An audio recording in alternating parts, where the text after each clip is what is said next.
और चलिए आपको सीधा ले चलते जहां आम आदमी पार्टी की प्रेस कॉन्फ्रेंस हो रही है। इंटेंट पे बड़ा क्वेश्चन मार्क लगा है कि ईडी जो है बड़े एक मैलिफाइड इंटेंट के साथ काम कर रही है। ये बहुत बड़ी बात है। जब कोई एक एजेंसी अपने खोटे नियत के साथ किसी पक्ष के साथ व्यवहार करती है तो वो बहुत गंभीर विषय हो जाता है। स्पेशल कोर्ट के बाद मुद्दा आज सुप्रीम कोर्ट में आया। सुप्रीम कोर्ट में एक बड़े प्रश्न पर विचार किया जा रहा था और बड़ा प्रश्न क्या था? वो बड़ा प्रश्न ये था कि क्या ये पूरे का पूरा अरेस्ट ही इलीगल है? तो कोर्ट ने अपने तरीके से अध्ययन करके इसको बड़े बेंच के पास भेजा है। जो भी होगा वो देश के लिए अच्छा ही होगा, दिशा निर्धारण होगा आगे। लेकिन कोर्ट ने इंटरिम बेल ग्रांट किया है अरविंद केजरीवाल जी को। अब आपको ये समझना होगा कि पीएमएलए में जब सारे तथ्य और साक्ष्यों को देखकर सभी सबूत ये जो दिए हैं उसको एग्जॉस्ट करने के बाद ही ऐसे इंटरिम बेल या बेल दिए जाते हैं। तो मेरा ये सबमिशन है भारतीय जनता पार्टी से कि हर कोर्ट में आपको मुंह की खानी पड़ रही है और ये केस सिर्फ आपके द्वारा रचित एक सर्कस है। तो इस सर्कस को बंद करिए। देश का और जनता का और खास करके दिल्ली की जनता का समय व्यर्थ ना करें। नरेंद्र मोदी जी ने, अमित शाह जी ने और भारतीय जनता पार्टी ने इस देश को एक ही चीज दिया है। हर व्यक्ति का हर कार्यकाल की एक देन होती है कि भाई इसने क्या दिया, इसने क्या दिया, इसके कार्यकाल में क्या मिला।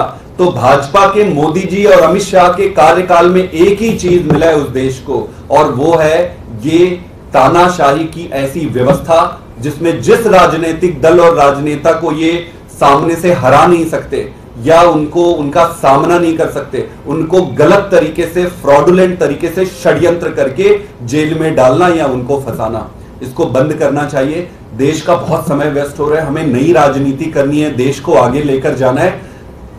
हम सब मिलकर जब अच्छी राजनीति करेंगे तभी देश आगे बढ़ेगा। मेरा ये फिर से रिक्वेस्ट है माननीय प्रधानमंत्री जी से और अमित शाह जी से कि ये गंदी राजनीति से बाहर आइए और अच्छी राजनीति करिए। मैं चाहूंगा कि सौरभ जी भी थोड़ा सा इस पर अपनी विचार रखें। जो सुप्रीम कोर्ट की double bench justice Sandeep Khanna, justice Dipankar Datta की बेंच ने जो सुप्रीम कोर्ट की छुट्टियों से पहले अपना ऑर्डर रिजर्व किया उसको आज उन्होंने सुनाया।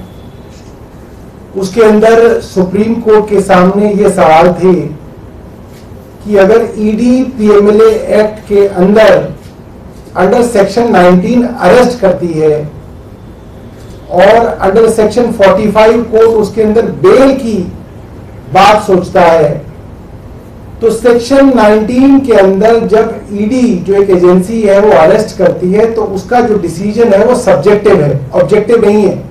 कोई तय सिद्धांत नहीं है किस पे वो अरेस्ट कर रहे हैं और वो सेक्शन 19 बेसिकली उन अफसरों की ओपिनियन है। तो अगर किसी कानून के अंदर बेल के प्रावधान इतने सख्त हैं जितने सेक्शन 45 में है तो उसमें अरेस्ट का थ्रेशोल्ड भी हाई होगा। ऐसा नहीं हो सकता कि आप बात बात पे अरेस्ट कर लें और फिर बेल ना दें। अगर बेल आसान है किसी कानून में तो उसमें अरेस्ट भी आसान होती है और अगर कानून में बेल मुश्किल है तो उसमें अरेस्ट होने भी क्या लगा लो कनेक्टेड तो है नहीं, इसको बिना कनेक्ट करे कर लेंगे। लाइव चल रहा है। तो बेल के सिद्धांत ये है कि अगर बेल मिलना किसी कानून के अंदर कठिन है तो उसके अंदर अरेस्ट का थ्रेशोल्ड भी हाई होना चाहिए। सुप्रीम कोर्ट ने need and necessity of bail के बारे में कहा और सुप्रीम कोर्ट ने दूसरी बात ये कही कि इस मामले में अरविंद केजरीवाल जी करीब 90 दिन से ज्यादा पहले ही जेल में रह चुके हैं, लिहाजा उनको इंटरिम बेल दी जाए। तीसरी बात सुप्रीम कोर्ट ने कही कि अरविंद केजरीवाल जी के ऊपर एक मुकदमा है, ऐसे में वो मुख्यमंत्री रह सकते हैं या नहीं रह सकते हैं, ये फैसला कोई कानून, कोई कोर्ट नहीं कर सकता, ये फैसला स्वयं वही कर सकते हैं। लिहाजा इसके अंदर कोई कानूनी बंदिश नहीं है। जो हमारे भारतीय जनता पार्टी के मित्र कूद रहे थे कि साहब वो उनके ऊपर मुकदमा हो गया, वो अरेस्ट हो गए, तो अरविंद केजरीवाल को इस्तीफा दे देना चाहिए, तो वो हाईकोर्ट में भी गए, हाईकोर्ट ने भी यही बात कही और अंततः सुप्रीम कोर्ट ने भी यही बात कही कि वो मुख्यमंत्री रहेंगे या नहीं रहेंगे इसमें कोर्ट कोई दखल नहीं कर सकता। ये बात आपके सामने रखी और मैं अपनी तरफ से उन सभी लोगों को बधाई देना चाहता हूं जो इस केंद्र सरकार के अत्याचार से पिछले कई सालों से लड़ रहे हैं और खास तौर पे पीएमएलए के कारण उनके ऊपर अलग अलग मौकों पे अत्याचार किया जा रहा है।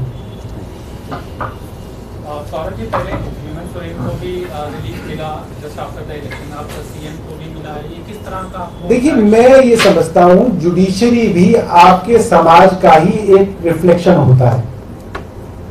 आज पूरे देश में इस बात की चर्चा है कि जिसको चाहे मुकदमों के अंदर फंसाती है, मुकदमों में फंसाने के बाद अपने राजनीतिक प्रतिद्वंदियों को जेल में डाला जाता है, जेल में डाल के उनके ऊपर एक प्रेशर बनाया जाता है कि यदि वे भारतीय जनता पार्टी के सामने सरेंडर कर दें, भारतीय जनता पार्टी के साथ मिल जाए, तो उनके ऊपर वो मुकदमा कमजोर कर दिया जाता है।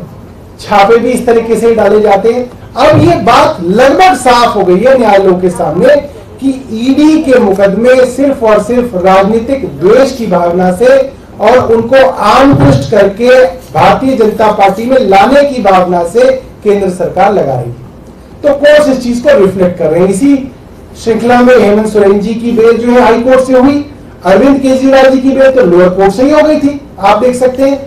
मगर जिस तरीके से ईडी रातों रात भागी, हाईकोर्ट के जज साहब ने बिना हाईकोर्ट का फैसला आए, ये इतिहास में पहली बार हुआ, जिस जज ने हाईकोर्ट का फैसला ही नहीं पढ़ा, उसको यही नहीं मालूम कि लोअर कोर्ट ने किस बात पे बेल दी है, लोअर कोर्ट ने क्या दलीलें मानी है, क्या दलीलें खारिज की है, उस फैसले को बिना देखे हाईकोर्ट के जस्टिस साहब ने जो है उसके अंदर रोक लगा दी थी। तो वो भी जो मैसेज जो है मुझे लगता है पूरे समाज और जुडिशरी में गया है और ये बात साफ है कि केंद्र सरकार एक विच हंटिंग कर रही है। लेकिन अभी सीएम बाहर नहीं आ पाएंगे 17 जुलाई को। देखिए, वो तो आतिशी जी ने भी बताया, करेगा उनकी। देखिए, बार बार पहले सुप्रीम कोर्ट ने इंटरिम बेल दी, पीएमएलए में मिलती नहीं है, उन्हें मिली। फिर लोअर कोर्ट में न्याय बिंदु जी ने उनको बेल दी, अब देश की हाईएस्ट कोर्ट ने उनको इंटरिम बेल दे दी। आप इस बात को समझिए, जैसे ही न्याय बिंदु जी ने अरविंद केजरीवाल को ईडी के मामले में बेल दी थी, ये बात केंद्र सरकार को समझ में आ गई थी कि अब गई भैंस पानी में, अब अरविंद केजरीवाल बाहर निकलने वाले हैं।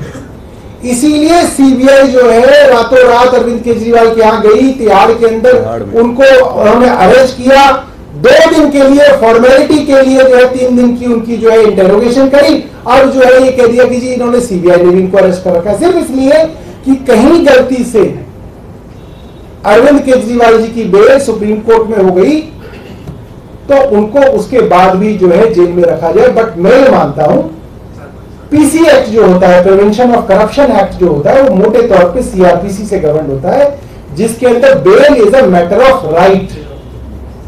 इस सीबीआई की बेल के अंदर सीबीआई को साबित करना पड़ेगा कि इनको जेल में क्यों रखना है। ईडी और पीएमएलए के मामले में जो एक्यूज होता है उसको साबित करना पड़ता है कि मैं बेकसूर हूं। तो इसके अंदर जो बर्डन ऑफ प्रूफ है वो सीबीआई के ऊपर है और मुझे लगता है सीबीआई में तो बहुत सारे जो एक्यूज हैं एक्साइज